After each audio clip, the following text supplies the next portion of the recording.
Oh,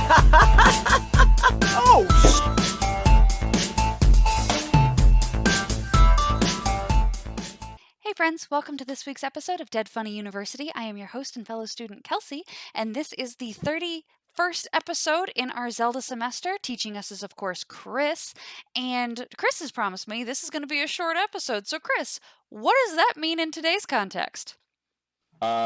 It means that these mirror quests that we're on are super fucking short, and I think we're just added to prolong the game. So, Oh! yeah. Okay. Because literally the last quest we did what? We met a Yeti, we went to his house, we went into multiple different chests, we got the mirror out, we kicked his girlfriend's butt, and then we left.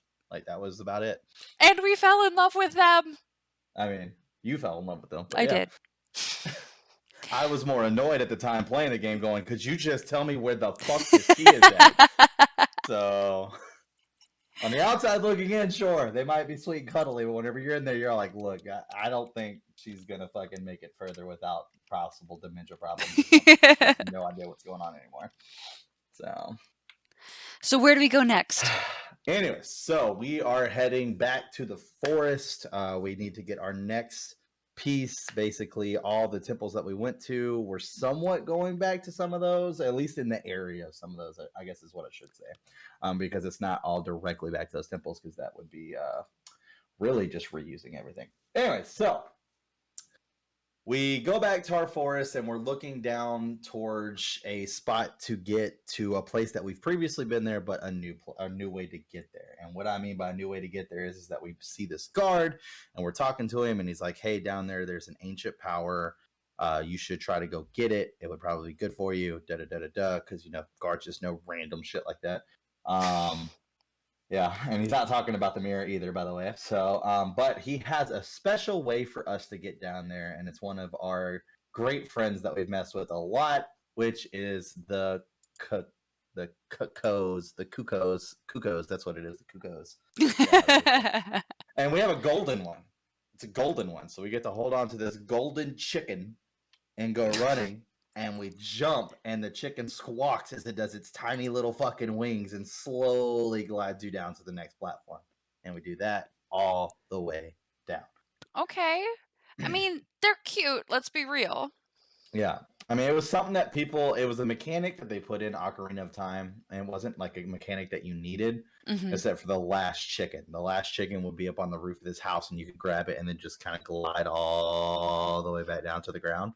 And so I guess they finally decided to make use of this feature that they gave us forever ago that no one really gave a shit about. So, yeah, it would be cool if you had to find a different way down if you had been abusing Cuckoos the entire game. Because remember, as I told you, they attack you. They swarm you and attack you if you hit one of them too many times. So it'd be cool if it's like the golden Cuckoo is just like, yeah, fuck you, fam. I've heard all about you. You are an enemy to me of my people. And yeah, not going to help you out. Can you imagine how fucked you'd be, though, if, you'd been beating up chickens, you'd died to these things, 14 times, and you got to this guy, and he was just like, toodles, bitch! And you were like, no, I need you to finish the game. I would love for them to do, Omega bosses. That's something I've always said, and it's actually kind of funny, because the game is not doing well right now. But New World, that I'm steadily addicted to, is, for Thanksgiving, they gave us a gigantic turkey that would roam the map. And, in the game, there's turkeys, and you can kill them and get meat from them and feathers and da-da-da-da-da. And if you kill enough of them, you actually get a title called Turkey Terminator. So I was all like, dude, this turkey has showed up on the server for everybody that's holding that title, and it's just going to fucking slaughter everybody. Apparently it was hard to take down. I didn't fight it. I never found it. I was just fucking around doing my own shit. But yeah, apparently it was not an easy boss. But back to Zelda. So we go to a little bit of a familiar place, and that familiar place is the Temple of Time. We were here, we messed with the statues, we got our Master Sword, we are now back here. So we run all the way down there, and we basically take the Master Sword, we stick it back in the pedestal, and basically we had two statues at the door, and then further back, there was this egg-shaped rock, and there was a statue right in front of it. When we did that, the statue itself disappeared, showing a door behind it. So we run all the way back over there, we flip open the doors, and then sure enough, we get to see in its full beauty this exact same space, but the way it's supposed to look, which is the actual Temple of Time. That is right. So we run all the way down there. We stick our sword through the pedestal, and it makes this like hollow rainbow bridge going all the way up to this window that basically is where the temple is. So you go through that, and before we even get a hardcore chance to like actually like go through it, we actually see some old friends that showed up to say hi, which I will get to Are here they in a minute. feisty friends? Are they stabby friends? I wouldn't say they're stabby friends, but I would say that they're probably, somewhere in the range of like your favorite people in the game so far.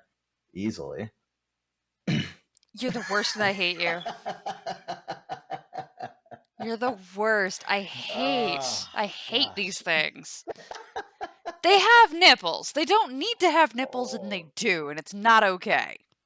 So that's actually just one. That's just her. That's the mother. And there's a son as well, which I think I've showed you a picture of the son already, but it's just the head with wings coming out of the temples. And there's no body. And it just flies around. Basically, she tells you that there is an entire race of people that used to live here, and she's looking for the power that's down here so that way she can go back home. That it was her race that lived here. So imagine like a whole bunch of these things just running around, inventing shit, creating shit, and doing shit. Yeah, it's kind of Mm, interesting. Anyways, so I'm moving on trying. past that, we move into our first room and come up against our first boss, which is not good naming choice in my opinion. That is correct. The thing you see up there, Dark Nut. Yeah, yeah, that's the name of this character. He looks badass, but yeah, Dark Nut. Why Um, would they call him that? no clue. No clue. I thought maybe it was somebody making fun of it, and I looked through multiple different images, multiple different things. He is referred to as Dark Nut. That is a actual thing. All right. Um, yeah, what is cool about this specific mini boss is that it gives us a chance to use the skills that we have learned from the past Link to disarm him and knock off his armor. And then, whenever all of his armor's off, he throws his big sword, pulls out a small sword, and then we start fighting. And you kill him and finish him off and move on and move forward.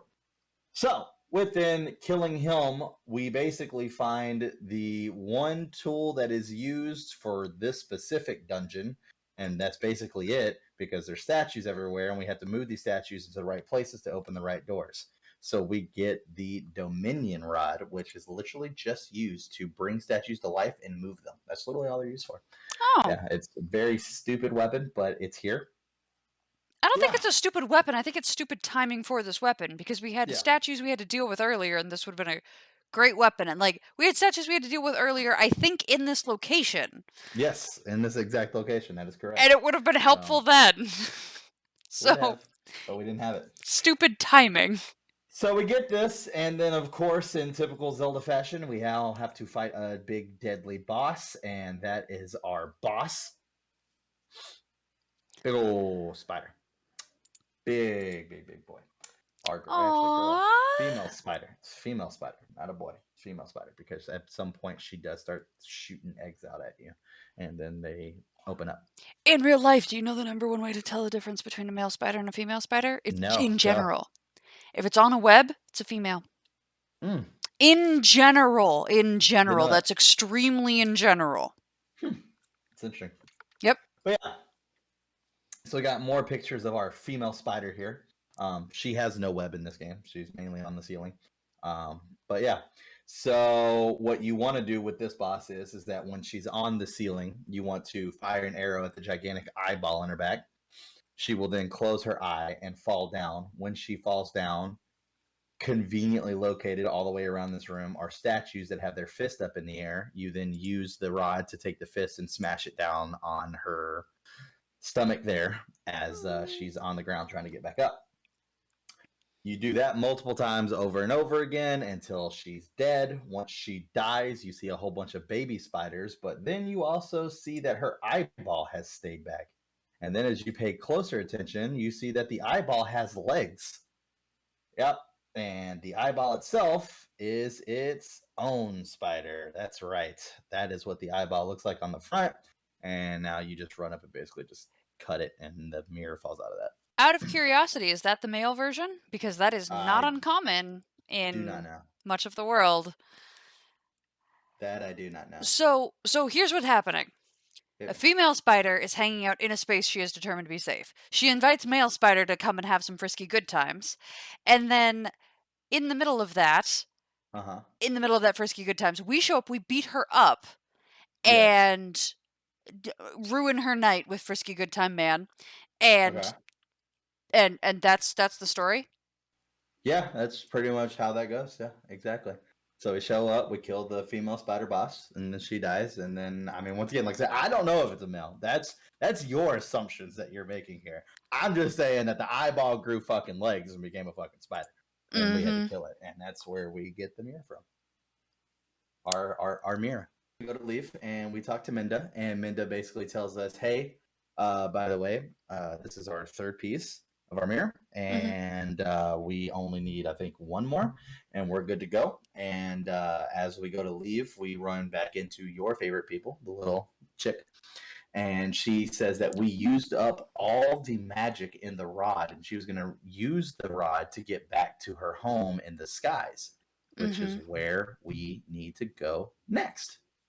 And that is the perfect place to end the episode. Okay. No Excellent. cliffhanger. So we lean on this cliffhanger after ruining a nice spider's nice time and invading her home and deciding that what was hers was Should have took ours. the rod. Nah, Trying to tell you. nuh-uh. She's having a nice time in her space, and we are getting all up in her space and demanding from her. So I am not on Link's side in this particular engagement because I think everybody deserves good sex, and that includes spiders. So on that incredible note, we're going to leave off, and thank you so much for joining Dead Funny University today, everybody. If you think spiders also deserve good sex, please leave that in the comments. There's also Twitter or Twitch All links in right. case you would like to tweet at Dead Funny University and say, hey, I think spiders deserve good sex. Please, I want that living on your Twitter for the rest of your life, because one day you may run for politics, and I want some journalists to go back and be like, hey, what did you mean by you also want spiders to have good sex? Like, I want you to have to explain that to a journalist. So please tweet that at us. We also have merch links down below, and we will see you in the next class of Dead Funny University. Bye, friends.